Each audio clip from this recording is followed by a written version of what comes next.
आता असं विषय झालेला आहे की बाबा ते अशा पद्धतीने म्हणजे इतकं जर वाढत चाललं तर कसं काय मुली सेफ राहतील. म्हणजे आज ठीक आहे, आज मी मंत्री म्हणून नाही, पण आज एक आई म्हणूनच मी आज तक्रार करायला आलेली आहे. ते कुठेतरी थांबलं पाहिजे साहेब. म्हणजे अशा पद्धतीने इतकी दादागिरी आणि गाडला हात तर तू कसं काय लावू शकतो.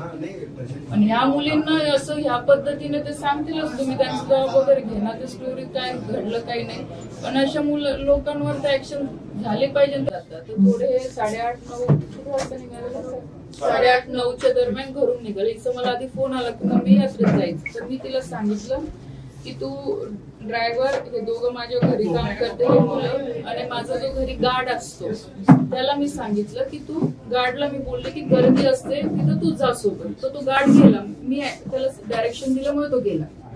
तिथे गेल्यावर यांच्यासोबत आम्ही यात्रेमध्ये गेले तर लाईक तेव्हा फॉलोइंग आणि म्हणजे आम्ही पांड्यात बसायला गेले ना, तर ते ऑपोजिट साईडने आले जिथून नो एंट्री असते. लाईक आम्ही क्यू मधनं गेले, ते ऑपोजिट साईडने येऊन दादागिरी, म्हणजे हे दोघी बसत. आम्ही यांना सांगितलं की दादा तुम्ही आमच्या साईडला बसा, मग आमच्या साईडला हे बसणार, तर मग सोबत राहणार. मग ते दादागिरी करून यांना साईडला करून ते बसून गेले.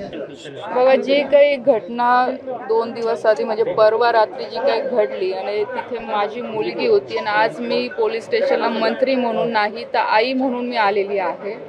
कारण की परवा माझी मुलगी आणि तिच्यासोबतच्या मैत्रिणी जे मुक्ताईनगरला कोथळीला आपल्या मुक्ताबाईची यात्रा असते, दरवर्षी यात्रा असते, आणि साहजिक मुली पण यात्रेमध्ये फिरायला जात असतात. तर संध्याकाळी मी गुजरातला होती, तिचा मला फोन आला की मम्मी मला जायचं. तर तिला म्हटलं तू घरचा जो गार्ड आहे त्याला सोबत घेऊन जा, आणि सोबत माझा ड्रायव्हर असेल किंवा ऑफिसमध्ये काम करणारे 2-3 मुलं मी तिच्यासोबत पाठवले.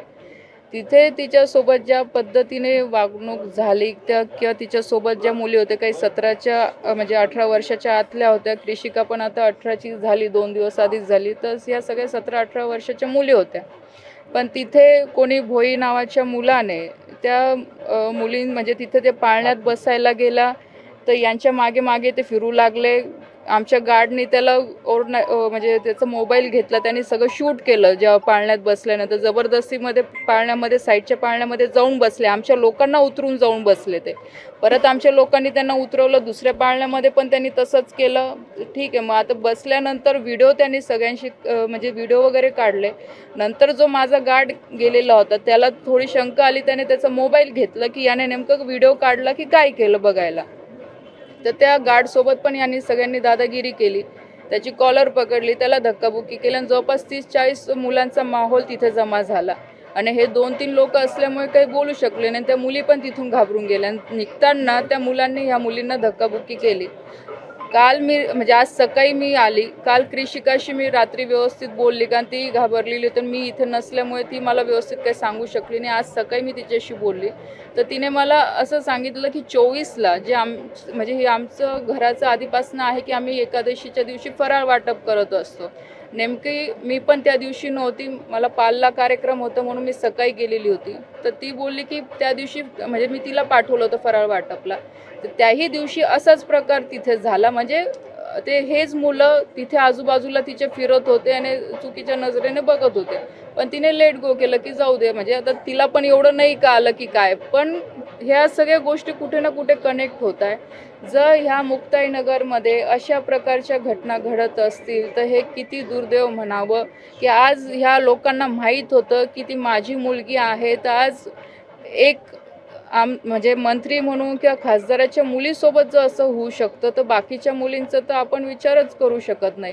ही घटना माहीत पडल्याबरोबर गावातल्या बऱ्याचशा मुली माझ्याकडे आल्या. म्हणजे मला पण थोडं म्हणजे हे वाटलं चुकीचं की आमचंही कुठे ना कुठे चुकतं की आम्ही ह्या सगळ्या गोष्टींकडे लक्ष देत नाही. त्या मुलींनी पण मला ते म्हणजे सांगितलं की आम्ही शाळेत जातो तेव्हा पण हे असेच प्रकार नेहमी त्यांच्यासोबत घडतात. तर ही एक काही मुलांची 5-6 मुलांची टोळी आहे. तर ह्या टोळीला काही ना काही आळा घालण्याने कठीण शिक्षा यांना झालीच पाहिजे. आज पोलीस स्टेशनला मी माझं पत्रसुद्धा दिलेलं आहे आणि आजच्याच ह्या लोकांना सगळ्यांना मी अरेस्ट करायला लावलेलं आहे. CM साहेबांशी पण मी ह्या संदर्भात बोललेली आहे. आज फक्त रक्षा खडसेच्या मुलीचा विषय नाही आहे, आज सगळ्या मुक्ताईनगर तालुक्यामध्ये राहणाऱ्या सगळ्या महिला असतील, मुलींचा प्रश्न आहे. कारण की आज एवढं स्वातंत्र्य तर प्रत्येकाला आहे की कोणी कुठेही फिरू शकतं, पण जर फिरायच्या वेळेस ह्या अशा घटना घडत असतील ते अतिशय दुर्दैव आहे. अशा प्रवृत्तीच्या लोकांना शिक्षा झाली पाहिजे. पोरांना ताब्यात घेतलं होतं, त्यांना लगेच सोडून देण्यात आलं कारण पोलिसांनी हिस्ट्री चेक केली नाही, म्हणजे लगेच जामीन मिळाला. पोलीस पण याच्यात सहकार्य मिळत नाही याच्यामध्ये. नाही काल आता मी DYSP साहेब पण इथे आलेले आहे. आता मला तर आज माहीत पडलं की त्या मुलावर जो कोणी भोई नावाचा मुलगा आहे त्याच्यावर आधी पण 4 गुन्हे ऑलरेडी आहे आणि त्याचं वॉरंट निघालेलं होतं आणि वॉरंटच्या कारण त्याला काल अरेस्ट केलं आणि कोर्टाने त्याला म्हणजे तिथून सोडलं. पण ह्या जामीन दिलं. ह्या केसच्या बाबतीमध्ये फक्त माझ्या गार्डचं त्यांनी काल रेकॉर्ड घेतलेलं होतं कारण कृषिकाला मी स्वतः पाठवलं नव्हतं. तिला म्हटलं मी येईल तुझ्यासोबत स्वतः पोलीस स्टेशनला आणि मग सगळे आपण कंप्लेंट देऊ. तर आज आता कृषिका आणि तिच्या मैत्रिणी सगळे इथे कंप्लेंट देत आहे. मुलींसोबत जो गार्ड होता त्या गार्डची कॉलर देखील पकडल्या गेलेली आहे. कुठेतरी पोलिसांचा धाक संपलाय असं वाटतंय.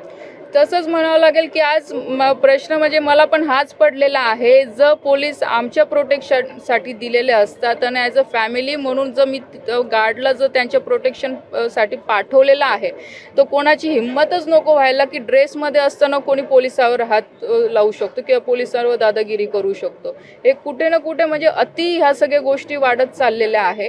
तर याला कुठे ना कुठे आळा बसणं गरजेचं आहे. मी राज्य सरकारकडे एवढीच मागणी करेल, कायदे भरपूर आहे पण ह्या अशा प्रवृत्तीच्या लोकांना ताबडतोब यांच्यावर कठीण मधली कठीण कारवाई केली पाहिजे आणि अशा प्रवृत्तीला संपवलं पाहिजे.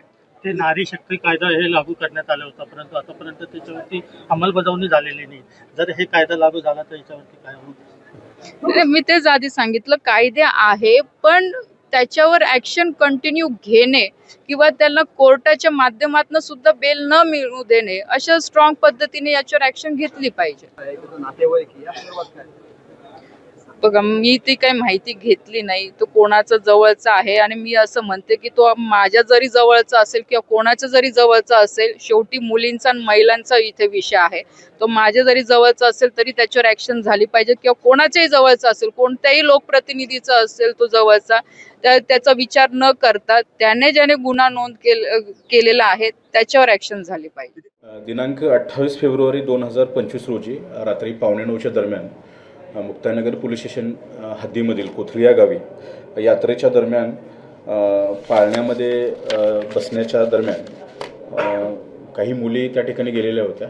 तर त्या मुलींचा पाठलाग करून इथलीच अनिकेत भुई, पियुष मोरे, सोहम कोळी, अनुज पाटील आणि किरण माळी आणि सचिन पालवे अशांनी त्या मुलींचा पाठलाग केलेला आहे आणि पाठलाग करून पाळण्यामध्ये बसलेले असताना त्यांना त्यातल्या एका मुलगीला त्यांनी धक्का पण दिलेला आहे.